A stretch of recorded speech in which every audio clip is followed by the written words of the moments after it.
It's 3 a.m. when they finish packing the company truck. And at 7 a.m., Wormboy's ready to get back to work. Wake up, get out of bed. He's got sales to make. James, wake up, man.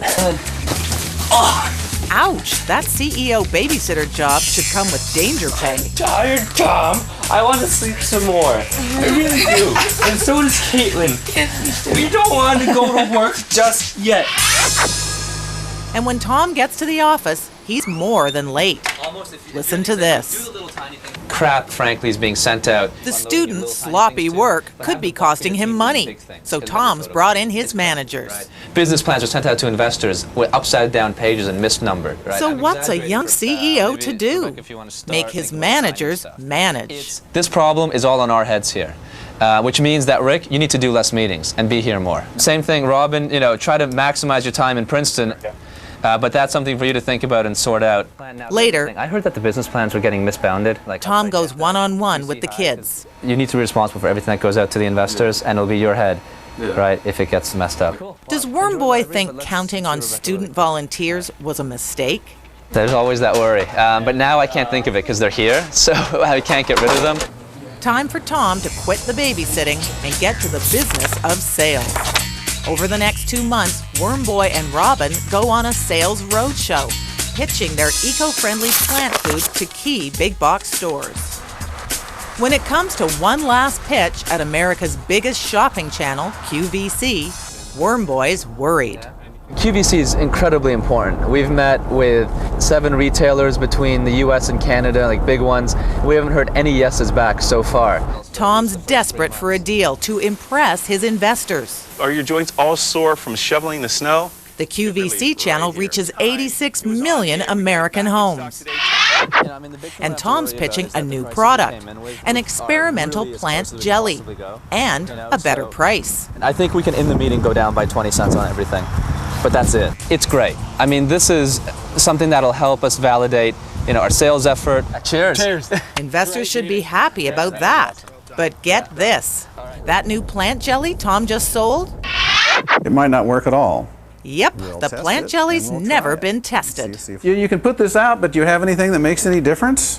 TerraCycle's chief scientist thinks Tom's gone too far. Going out and selling this jelly thing when you don't have any idea what you're talking about. Bill Gillum has 3 PhDs. Wormboy's a dropout, but he's got a gut feeling that the worm poop jelly will work. That means sell first, test later. It's going to cause a lot of stress, but that's what it's about. That's the reality of building a small business, to go through that stress, or everyone would be doing it, and it would be easy. It's not easy.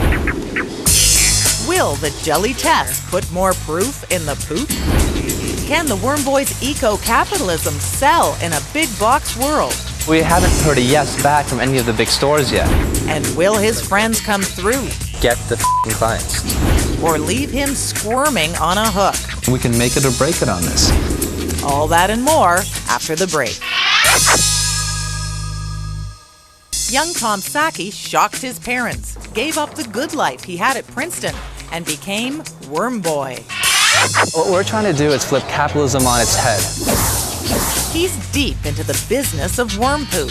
They're producing incredible worm poop, and that's what we sell. But is the poop about to hit the fan? On Monday, you can actually start attacking these guys. After weeks of struggling to manage a volunteer workforce and make sales, Wormboy finally gets good news. Tests prove that the plant jelly he sold to the QVC channel does work. A few days later, he's betting his future on another risky move. Get production together, get all the bottling in here. He can't bottle enough product back at the greenhouse, so Tom wants to turn this old Trenton warehouse into a factory. The total cost, $300,000. Here's how he sold that to his backers. We're buying this building because we need to be able to fulfill the orders that a big box store could give us. And here's the reality. The problem is that they haven't given us an order yet, and we've only got a couple of months for them to do so, or this thing is going to sink us.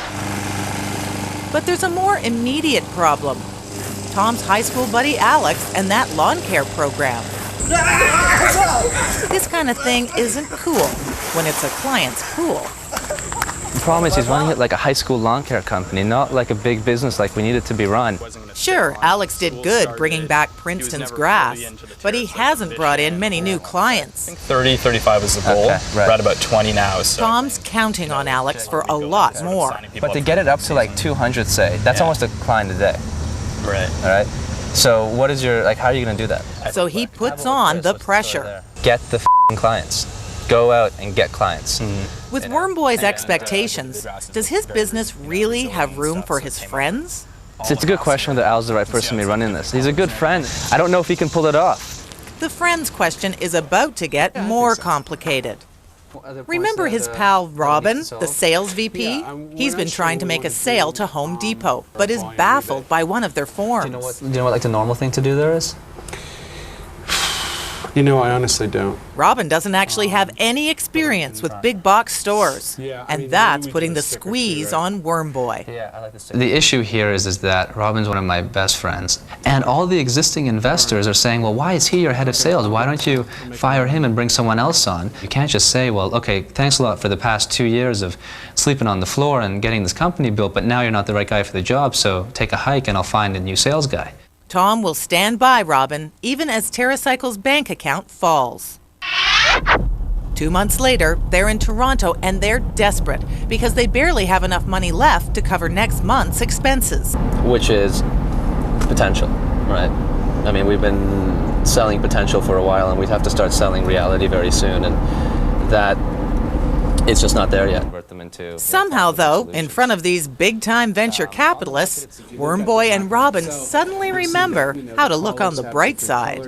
It's the first product in the world to ever be packaged and made out of garbage. It doesn't just say eco-friendly on the bottle, it screams eco-friendly. While bringing it at a lower price point, we still retain higher margins than the competitors, and that's because every aspect is garbage. We're also speaking with Canadian Tire here in Canada, Loblaws here in Canada. With Home Depot, we're well on our way. We had a meeting with Walmart about a month ago. And then comes the ask, and it's a big one. And with another $1 million brought in, what we can do is then outfit the factory and be able to get up for sales and then close the balance before the year ends. The millions just for right now. Tom's asking for $4.5 million in all. That's enough to keep TerraCycle going for 3 more years. It's also... It's going to be stretching. The amount that you're asking for is, I guess at this point, aggressive. Maybe too aggressive for these guys, who are most intrigued by something about Worm Boy, not Worm Poo. The other thing I wanted to ask you, Tom, no disrespect, but how old are you? 22. Good for you. It's done extremely well. Extremely well at 22. That's how it sounds to be let down easy. Back in Princeton, it's fall term. We find Tom working hard, helping Alex with lawns because the student workers are all back in school. But just when it seems like he's dug himself into quite a hole, there's a call from Toronto. Well, you know, we just got out of Walmart a couple minutes ago. Robin's got a deal. Walmart Canada wants a $300,000 order for the spring. That's so incredible. Wow. Shit. I don't even know what to say. Hey, now we got to make the stuff, man. Yeah. Making the stuff means getting that new factory set up in a hurry. These Dasani boxes, we just invert them. And trying to win over another big investor. Walmart, for example, will probably be ordering half a pallet a store. Good thing Worm Boy works well under pressure. So they're in there and they're working away. And the worms never let him down. So they're very small, but they do eat their body weight every day.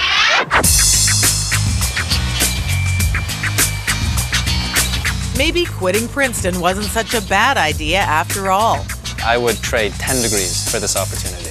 Today, Worm Boy's beaten time and money. Just look, there's his big Walmart order ready for shipping. Hey Carlos, what's up? But is turning garbage into gold really enough to flip capitalism on its head? There's still a lot to be done. In 2 to 3 years, I can tell you whether we've proven eco-capitalism or not. Happy birthday. Fair enough. After all, Worm Boy Tom Saki All right, cheers. just turned 23.